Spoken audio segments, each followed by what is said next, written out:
This is not an enthusiastic start to the podcast because Anastasia just looked at the draw for the first time.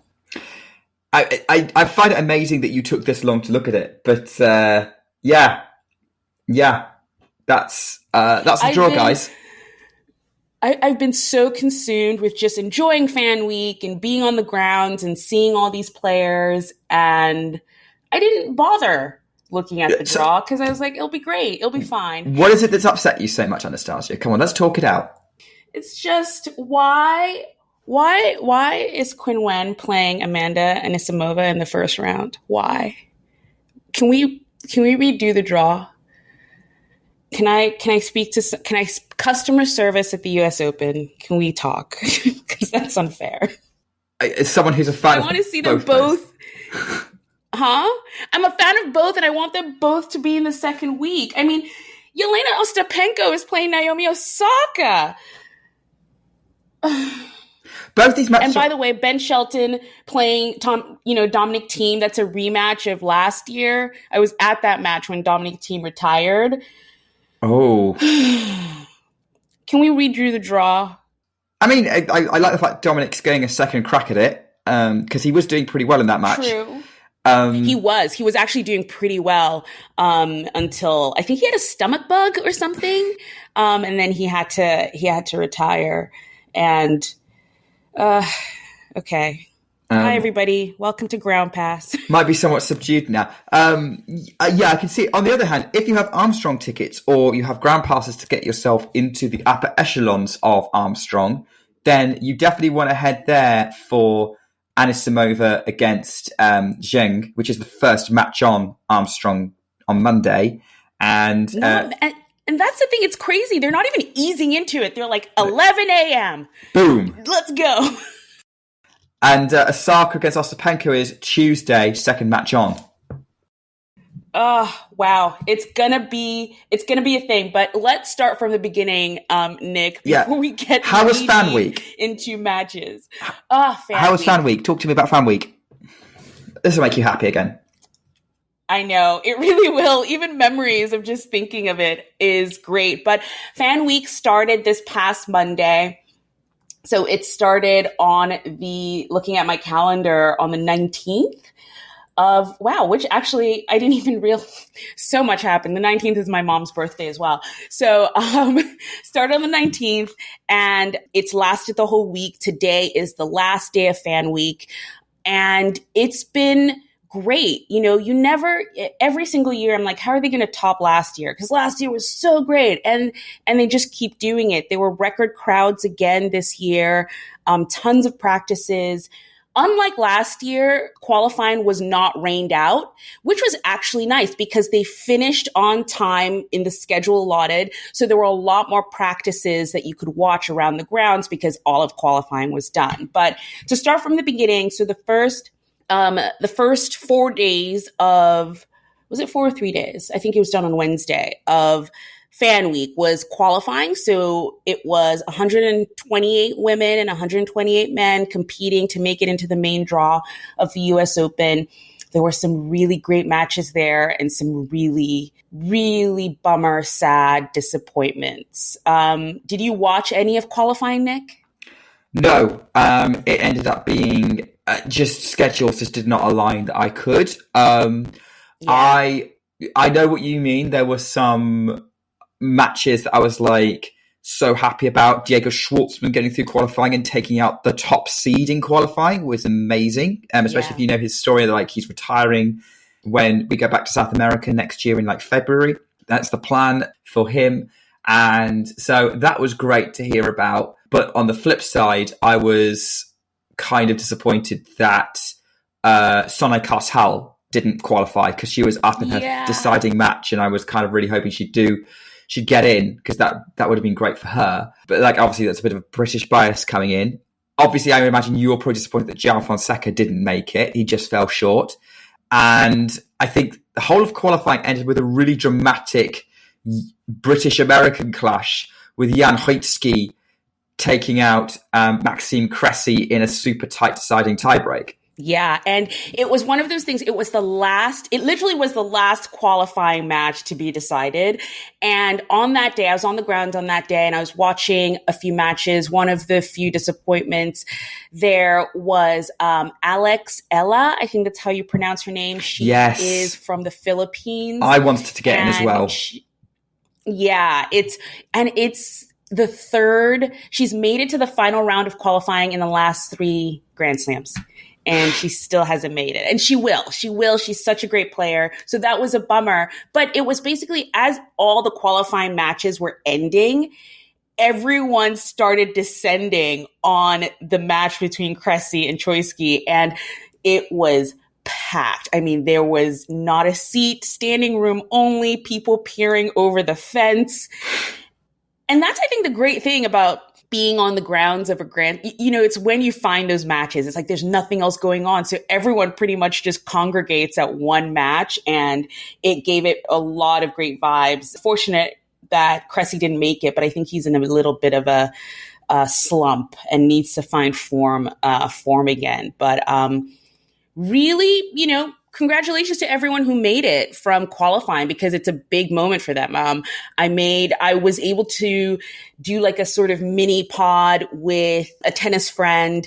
And we talked about, these players are making, I think by getting to the first round, so by getting into the main draw, you automatically get $100,000. That is a big, huge amount of money for anyone, first of all, but for a tennis player, and being able to sort of keep traveling, pay their team, and just make a living doing the sport that they love. So I'm really glad for the players who made it.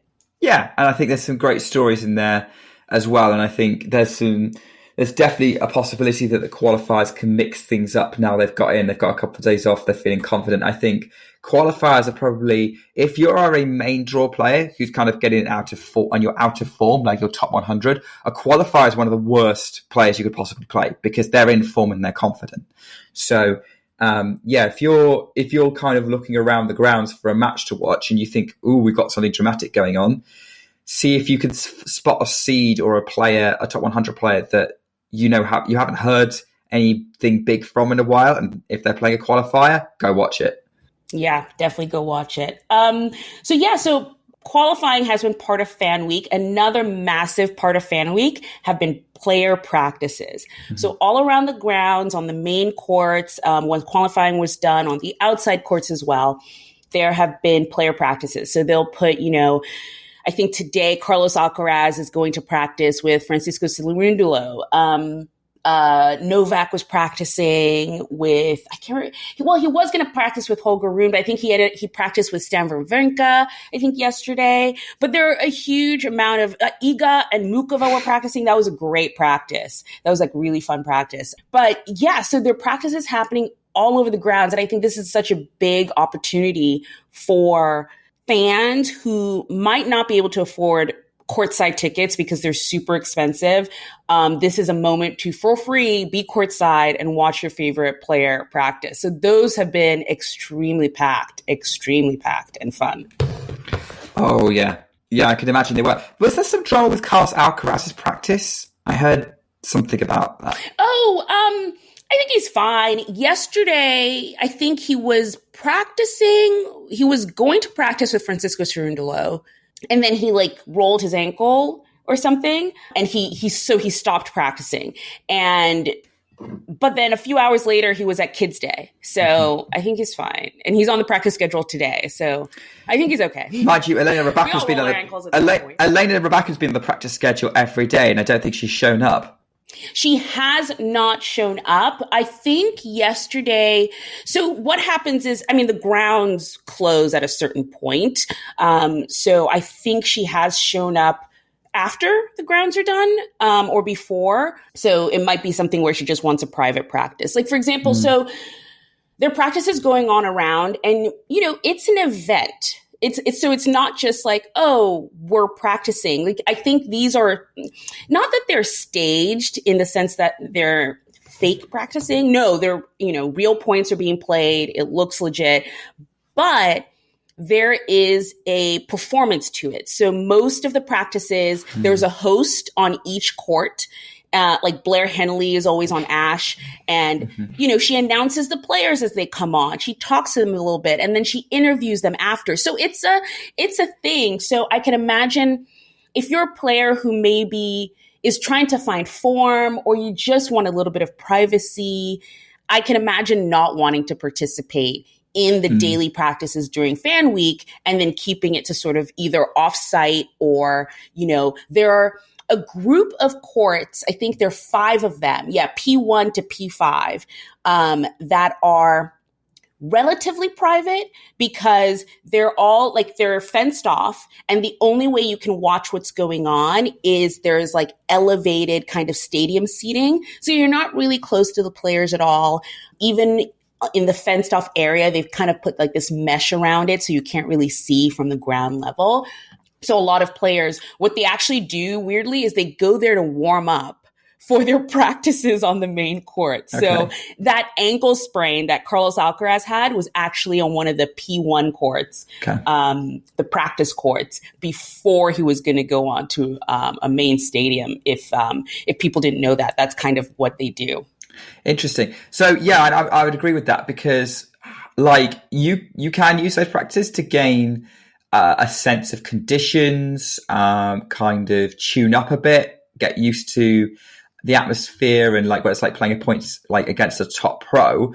If you are trying to work on something specific tactically, you don't want to be going on the public ones. You want to be looking at sort of doing a private session where you can basically just talk some things through and think about it. So, which I guess they'll move into when the tournament starts. Right, exactly. And so for this is actually a really interesting example. So Yannick Sinner was practicing with Lorenzo Musetti on Ash. I think this was a few days ago. And it was a big deal. There was crowds, there was everything. And then I realized he was on the schedule again, but on one of the smaller courts outside. So I went over there, and he was practicing it was just him and his team. And they were doing specific drills. Like he would do forehand down the line, forehand cross court, forehand, backhand. You can actually, it's funny, if you watch enough practices, they all kind of have a little sort of rhythm that they do. And it's almost the same thing every time. They practice certain shots and serves and things like that. But he was he was working on those strokes with his team. And it was a really small crowd. It wasn't crazy. Everyone was very quiet. It was a different vibe from one of the show courts. So some players don't mind it. Yannick Sinner clearly didn't, practicing those specific things on site still with an audience. But I can't imagine that some people would rather not. For example, I don't think Iga was on site yesterday because she wasn't on the practice schedule. It is sensory overload, even for someone like me who I love people and I love hanging out. But I was there yesterday, which will bring me now to, so other than practices, there are different events that go on during Fan Week. One of those is Kids Day. And it's a great, I love that kids get to experience this, So part of Kids Day is it's free entry for all the kids. They have all these I'm sure if you've seen it on social media, Carlos Alcaraz and Lorenzo Musetti playing soccer tennis. And, so there are all this, I think Novak Djokovic brought his gold medal to the court. Quinn Wen was hitting a ball out of the stands into a kiddie pool on the court. It's a fun kind of, event for kids. There are a lot of sort of, performance on stilts and everything around the grounds. It's a really great event. They give out a free racket to every child who comes in. If you register, you get a free kids racket from Wilson. I mean, it's a fun event. And to think there you are, either 4 or 5, or maybe you're, a young teen or something experiencing this. These are future tennis player, they're future pros. We all know the famous kind of video of Coco Gauff dancing to Call Me Maybe that we've seen. That was at Kids Day. She was at Kids Day, and there she, here she is now a Grand Slam champion. So I think Kids Day is great, but let me tell you, they broke records again. It was close to 50,000 people came through the grounds yesterday. It was 40, I think it was 47 something. So it was definitely packed, a lot of people. And I can imagine it's not the best practice conditions for everybody. Not ideal, no, but I guess it's great for the players to have a chance to kind of goof around a little bit more. And yeah. they're to kind of, it's a bit more of a relaxed atmosphere. Right. I'm just double checking what you said about Iga not being on site yesterday, because I'm sure I saw a live stream of her practice going up on the US Open site. Yeah, it was Friday. Never mind. Yeah, because I don't think I was there on Friday. I actually watched her practice then, but no, I don't think she was on site yesterday. Would make sense. Yeah, but yeah, sounds like a lot of fun, Anastasia. It sounds like you're being a big kid throughout the whole thing. Yes, I have, and it was great. One of my favorite events, actually. So they have, for the most part, Fan Week is free, but there are a few events that you have to pay for. So there's Taste of Tennis, which is sort of like a foodie type event. And then there are the exhibition matches that are also paid. So some of my fun events that I went to with friends were the Mixed Madness, where they put mixed doubles, mixed singles. They were all singles players, actually, now that I'm thinking about it. Yeah, they were. There weren't any sort of double specialists in there, but Sitsi Dosa, as we call them, they won that event. But my favorite was the stars of the Open and watching Juan Martín del Potro play on court, because I never watched him live. Oh, wow. Never watched him. I got to watch him live, and I've never watched him live before. So that was very, very exciting. Andy Roddick was there, Andre Agassi, also someone. Well, I would have said I hadn't seen Andre play live before, but then I saw him in his exhibition in Cincinnati. So seeing all those players was kind of fun. Actually. Yeah, he's kind of getting back on court, isn't he? So yes. We can have a totally different episode about this, but I love that finally players like Andy Roddick, Andre Agassi are getting back in the mix. I was actually thinking of this recently because I have this thing where I'm like, where's Roger? But he probably needs some time away from the game to come back into the game. So it's nice to see these players participating and being part of it. Yeah, I think with Roger as well, I remember him giving an interview, I think it might have been to Trevor Noah, and it was this interview where he's told the story about the Wimbledon security guard not letting him in. And but that was on a side note of he wants he was in London anyway because he wants a second opinion on his knee, and I think his knee is not in a good state, or he left his knee in a very poor state when he stopped playing. So it's going to depend on whether he's actually whether he can play any kind of points on that in the situation he's put it in. Such as happens to you when because you hit 40. No, yeah, totally. And because they play. It was actually really funny because they're mic'd, and after points, Juan Martín would be like, "Okay, let's stop. Let's take a break," because they haven't been in that sort of playing shape in a while. But no, it was really fun. And if you get anything from these few moments of me rambling on, is if you're in the area in New York, today is the last day, but next year, pencil it in, book it in. Fan Week is the place to be. Get it while it's still free. So I guess, well, that's a plan for future US Opens. What if you want to make a plan for this US Open? You might be listening to us in you have your ticket. You might be listening to us and planning on using the Anastasia method of showing up at the day and hoping there's something to buy.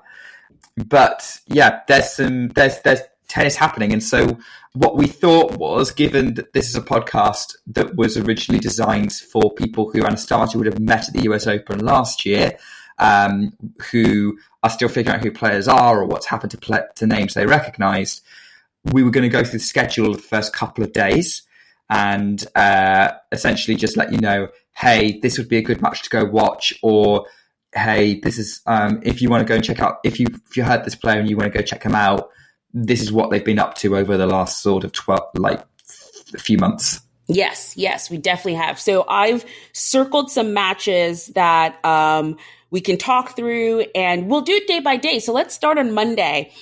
And I think the first thing we've said it already. I kind of complained about it a little bit, but if you're on the grounds at 11 a.m. on Monday, you have got to get yourself to Louis Armstrong. Like, I can't think of any other match to start with other than Qin Wen, gold medalist from the Olympics, and Amanda Anisimova, who is finding some form, got to the finals in Canada. I mean, would you start anywhere else, Nick? No, I have some backup plans if I couldn't get onto Armstrong, because I would imagine that queue is going to be quite large. But I would say, yeah, that is the match that, as a TV viewer in the UK, I will be tuning in for, because that's going to be a blockbuster between those two. And like, if you're a TV viewer at home, that's the one I would tune in for, at least to start, for the first hour or so before Ash play gets underway. But like, if I was going to say, oh, I can't go on to Ash, who else is there? I think the one I immediately went, ooh, I quite like the look of that, is on court 11, Jerry Shang against Alexander Bublik. Yeah, that's a good one. That's a really good one. That could be so much fun, actually. Yeah. So, for those who maybe don't know some of these players, so like Zheng Wang, Olympic medalist, and Anisimova, recently got to the final in Toronto, has got to the French Open semis at 17 back in 2019. So she's early 20s now, but she's had a really rough last couple of years for her and her health and stuff in her life. So lots of kind of not just home support, but sort of empathetic support going on for her. And then Jerry Shang and Alexander Bublik on court 11 are just two of the most fun players you could possibly watch. Like, Bublik just constantly messes about and comes up with crazy trick shots. And Jerry Shang is just a very young, very enthusiastic, I think he's still 19, player from China. Yeah, he's pretty young. Yeah. His name is actually Shang Yung Chen, but he calls himself Jerry Shang. So, yeah, I think that's the one I would say. If you can't get onto Armstrong, go to court 11, because that one's going to be like a lot of fun. I'm seeing like a couple of other ones I would consider, but I don't want to necessarily overwhelm people with information. No, yeah. And, looking at later on in the day, I mean, a really good one on grandstand has to be Gael Monfils and Diego Schwartzman. Diego Schwartzman is retiring. He announced earlier this year that he's retiring from tennis, and he came through qualifying. It's his first Grand Slam this year that he's been able to qualify for, because he didn't get a wild card. And he's playing Gael Monfils, who, by the way, just won the UTS. I think we've talked about UTS on this. Yeah, we did a podcast back in December. Yeah, but we probably should do a refresher at some point. But UTS, in short, is it's an alternative style of tennis. Like, they go more, it's very fan based. So they allow free fan movements. The scoring is a little bit different. They encourage players to just do their thing and be as, crazy and fun and have personalities as they can be. Like, during changeovers, all the players are mic'd and there's like an interview during the changeovers and things. So it's a very fun style. And, Gael Monfils just won the New York edition, so he's coming in with some sort of form. Didn't he play Tsitsipas and did like a crazy overhead winner for well out of court? I think that was all over social media. Yes. That's the thing. They just let the players be them. So it's definitely a fun watch if you get the chance to. So I'm definitely going to be watching that one. Yeah, especially since they're names that people might recognize. Schwartzman made the US Open quarterfinals 2 seasons, so 2017 and 2019. And I think 2019 he had a bit of an epic run, didn't he? Actually, I think he might have, he got himself, he lost Nadal in the end, but he took Zverev out and Tennis Sandgren as well. And then 2016, obviously, if you remember, Gael Monfils made the US Open semis and got a set off Djokovic. So that may be like, if you're kind of in the position of name recognition, get onto grandstand for the third match on. They are after Zverev is the opening match, and then Paolo Badosa is playing Victoria Golubic after that, and then it'll be Monfils Schwartzman. Yeah. Man, just looking through the schedule and seeing all these first round matches, I'm like, wow, I really didn't look at the draw at all. You were too busy at Fan Week. I was too busy at Fan Week, but one that might be interesting, actually. On court 7, it's the last match on. It's Emma Navarro, who at this point I think we've talked about a whole bunch, and she's definitely someone who maybe at the beginning of the year people didn't know who she was, but she's had some really sort of blockbuster matches, and she's worked her way up the rankings. American, really fun, interesting player. I mean, you might remember her because she had this sort of net confrontation with Quinn Wen at the Olympics. So that might be how people know her. Mm-hmm. But no, she's a great player, has played some really great matches against Arina Sabalenka. So yes, I think that's definitely someone to watch. But she's playing Anna Blinkova, who Blinkova is just, for me, when she's on, she's on. Yeah. And when she's not, she's not. So I watched her make a deep run at Indian Wells. I watched her match in Cincinnati. She was the one who defeated Naomi Osaka in her last qualifying match in Cincinnati. She just is a very interesting player. And the thing I love about her is I was watching that match with Naomi Osaka, and Naomi took the first set and seemingly very easily.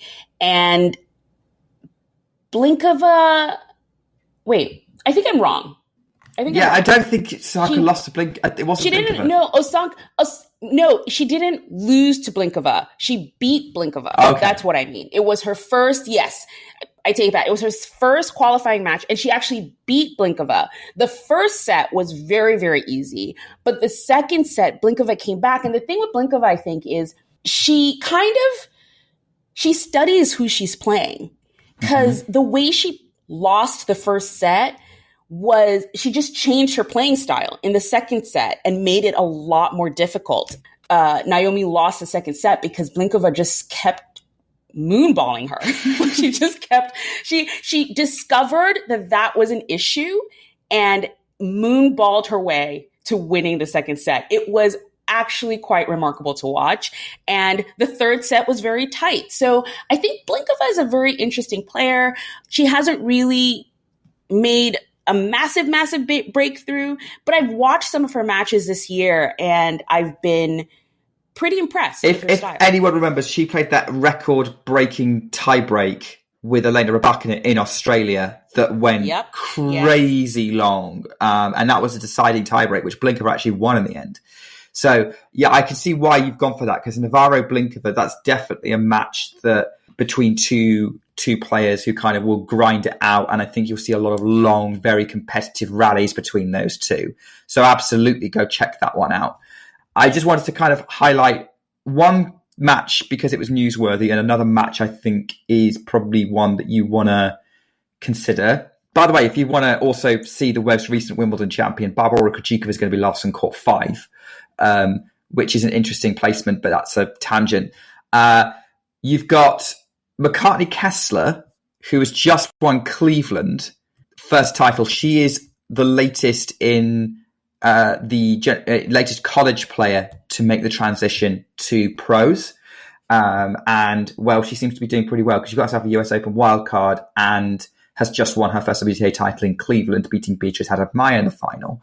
But she's opening against Marta Kostyuk, who I've got marked as someone you should watch this US Open, as someone who could be quite dangerous. Kostyuk's playing very consistent, strong tennis right now. So that's one I would say mark that down as go check out McCartney Kessler because you might be seeing her a lot more of her, but also go check out Kostyuk because she might be about to make a run here, unless Kessler beats her, in which case, hey, big upset there. And then the only other match I think is that could be a bit of a blockbuster. It's actually going to be the last one on court 17, which is Holger Rune against Brandon Nakashima, which, I thought that might pique your interest. Yeah, I have that underlined too. Brandon Nakashima has been quietly playing some really great tennis. He'll just have these mini runs or really great win. I remember I can't remember if it was Barcelona or it was Barcelona because it couldn't have been Madrid because Rublev won Madrid. But I think he beat Rublev in Barcelona on clay this year. And yeah, he's one where you can't just be like, oh, well, He's not seeded, and he can turn up. He can turn up, and that a first round at a Grand Slam is exactly the place I think Brendan Nakashima can turn up, and that's actually going to be a really interesting match. Yeah, especially since Rune is not going to go down without a fight, and if you want to go watch a match where there's going to be a player steps up when they're challenged in like the early rounds, it's Holger Rune. So I think if you don't mind a late night finish, that's probably where you're going to find it.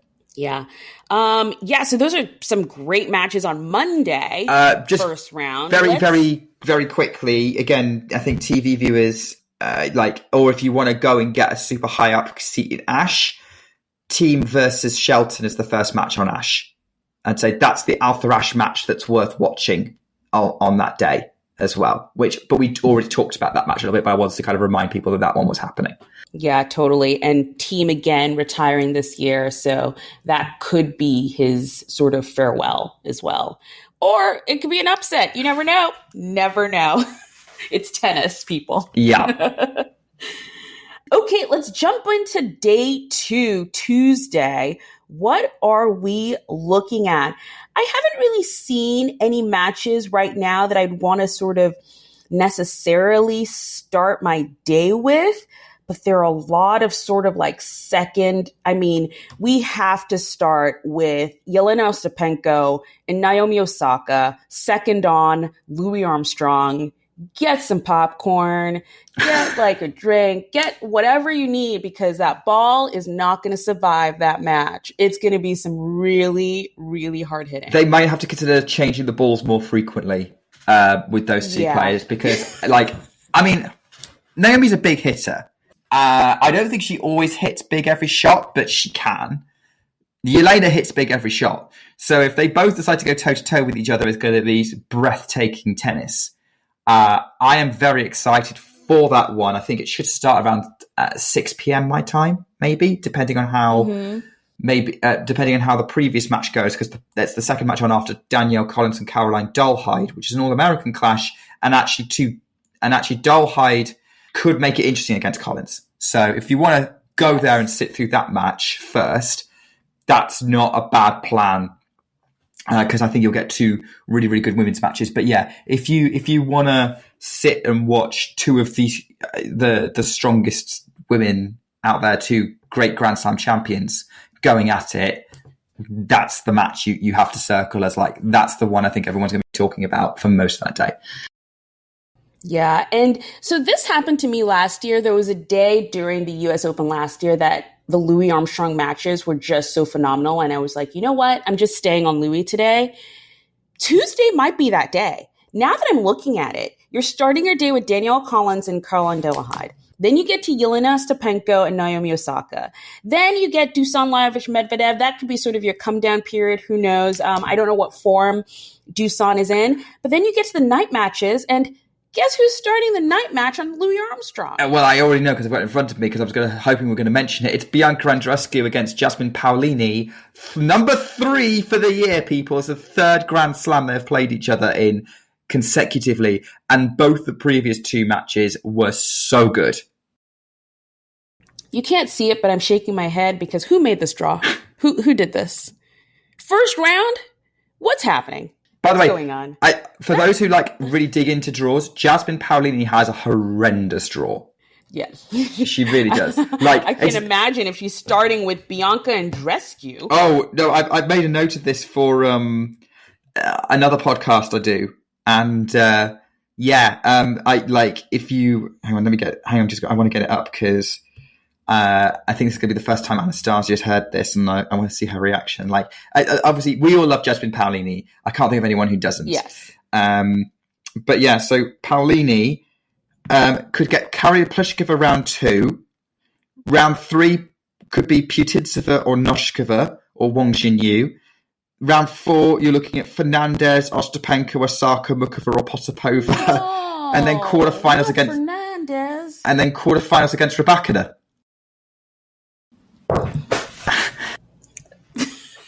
That is Paolini is not Paolini's a really tough section. That is a really tough, and correct. I know for sure last year she lost in the first round, but has she ever actually gotten past the first round of the US? I think she has. I think she's got second round before. Okay. But yeah, so that's going to be a really interesting match. By the way, just so everyone knows their head to head, Jasmine Paolini has won all those Grand Slam matches, against Bianca Andreescu. So, I almost feel Bianca might come into this with something to prove. Yeah, also, New York is Bianca's turf. This is where she really comes alive. Yeah. As we saw, even when she's not winning the title like she did in 2019, like she brings it every time she plays in New York. That's definitely one to watch. For those, by the way, just to clarify something for people who don't have been to the US Open before, obviously we've just listed all these matches that are on Louis Armstrong. This is a separate session. You will have to buy a separate ticket if you want to stay past 7. Yes. Which is when Andreescu Paolini starts. Mm-hmm. Yes. Unless you have a ground pass. Oh, of course. Did you know that? No. If you have a ground pass, you can just go to the upper section and just stay there all day. Oh, brilliant. That is why the ground pass is perfect. It's perfect. But yeah, you were going to do the match afterwards, right? Yes, the last match, because Lorenzo Sonego, newly minted champion at Winston-Salem, is going to be taking on Tommy Paul in the last match. I don't know. I think Louis Armstrong, if you want to just camp out at a court all day, which sometimes is nice to do, Louis Armstrong might be it on Tuesday. Yes. Grandstand could be a close second because Tsitsipas Kokkinakis opens it. Ooh. Do you know what I just saw? Yeah. You know what I just saw. The other match on the grandstand, yeah. Tsitsipas Kokkinakis, which everyone circled when we first saw the draw and was like, oh, that could be absolutely epic. Because Kokkinakis really comes alive against top players, and Tsitsipas, that's an upset alert because Tsitsipas doesn't necessarily like the US Open that much. Then you've got Elena Rybakina, who we haven't seen much of for the last few months. So this is going to be a big sort of news story of how she does against Destiny Aieva, who's finally qualified for a Grand Slam again. And she's been on her own kind of really rough journey.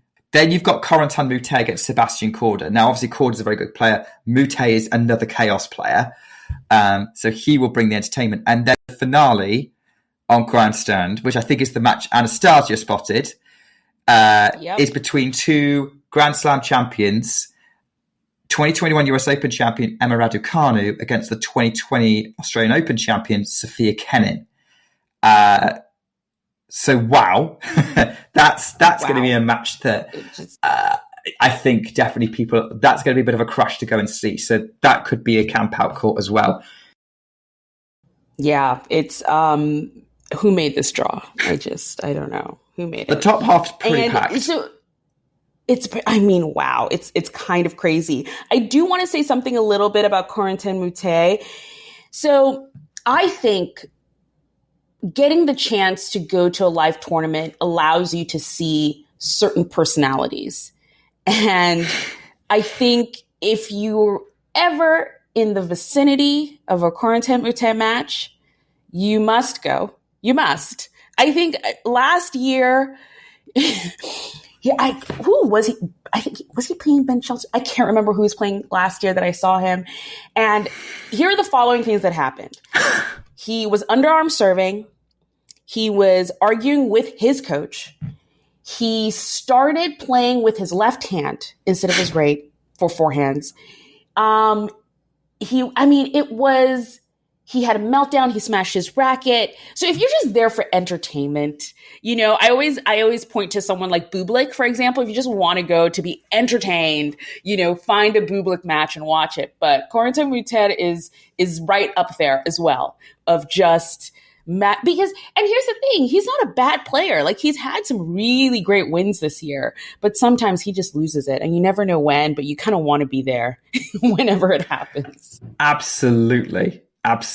So yeah, that's someone who's going to keep you occupied if you want to stick around on grandstand and see what he starts trying to do against Sebastian Korda, who's actually doing quite well, really, at the minute. So he's looking a bit more confident.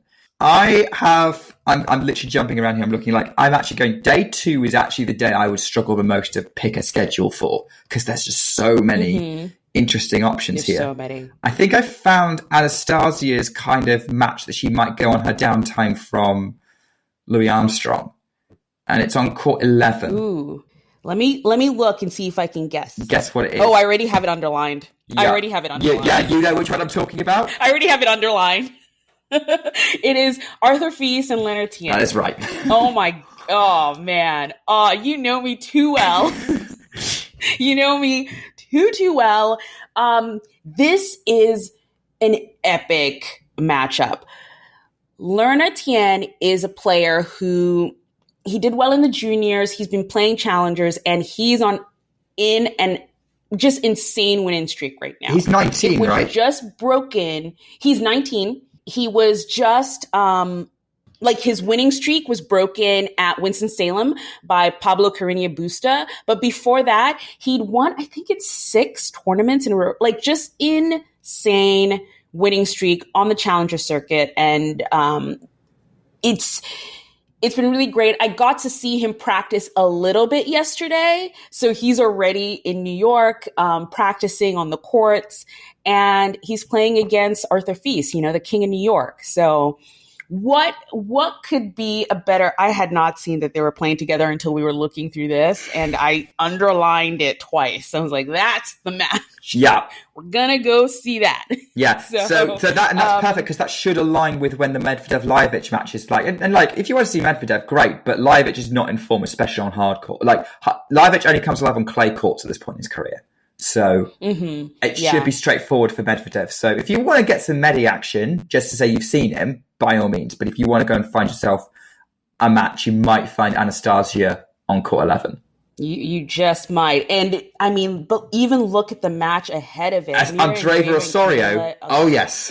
I mean, that's like, because that could go anywhere. Osorio gets up for those sort of matches. She's feisty. And I think that might be another fun one. Wow. Calendar. And in line with kind of like my Arthur Fils, Leonard Tien kind of matchup, if you go to court 15, the last match on, the party has come to New York. Zuzu Bergs is playing Pavel Kotov. And again, perfect matchup.